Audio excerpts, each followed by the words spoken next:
પાટણ શહેરના railway line વિસ્તાર Krishna park society સામે આવેલ પાટણ રેલવે સ્ટેશનની હદમાં બિનવારસી લાશ જોતા સોસાયટી જાગૃત લોકોએ પોલીસ જાણ કરાતા પોલીસ સ્ટાફ ઘટના સ્થળે પહોંચ્યો.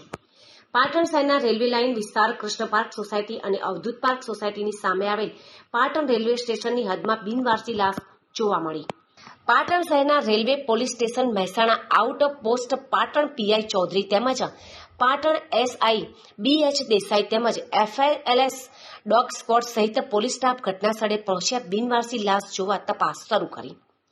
પાટણ શહેરના રેલવે લાઇન વિસ્તાર કૃષ્ણ પાર્ક સોસાયટી અને અવધૂત પાર્ક સોસાયટીની સામે આવેલ પાટણ રેલવે સ્ટેશનની હદમાં બિનવારસી લાશ જોવા મળી. પાટણ શહેરના રેલવે લાઇન વિસ્તાર કૃષ્ણ પાર્ક સોસાયટી અને અવધૂત પાર્ક સોસાયટીની સામે આવેલ પાટણ રેલવે સ્ટેશન પોલીસ અને સ્થાનિક સૂત્રો દ્વારા મળતી માહિતી મુજબ બિનવારસી મૃતકના હાથમાં અંગ્રેજીમાં એસરી અને ગુજરાતીમાં જય ગોગા લખાણ અને ગોગા મહારાજના ફોટાનું ચિત્ર જમણા હાથમાં જોવા મળી રહ્યું છે. પાટણ શહેરના રેલવે લાઇન વિસ્તાર કૃષ્ણ પાર્ક સોસાયટી અને અવધૂત પાર્ક સોસાયટીની સામે આવેલ પાટણ રેલવે સ્ટેશનની હદમાં બિનવારસી મૃતક તપાસ ડોગ સ્ક્વોડ સહિત પોલીસ સ્ટાફ ઘટના સ્થળે પહોંચતા તપાસ શરૂ કરી. પાટણ શહેરના રેલવે લાઇન વિસ્તાર કૃષ્ણ પાર્ક સોસાયટી અને અવધૂત પાર્ક સોસાયટીની સામે આવેલ પાટણ રેલવે સ્ટેશનની હદમાં બિનવારસી મૃતક તપાસ શરૂ. વહીવટી તંત્ર પાટણ શહેરના હાજરીમાં પંચનામા સહિતની કામગીરી હાથ ધરવામાં આવી.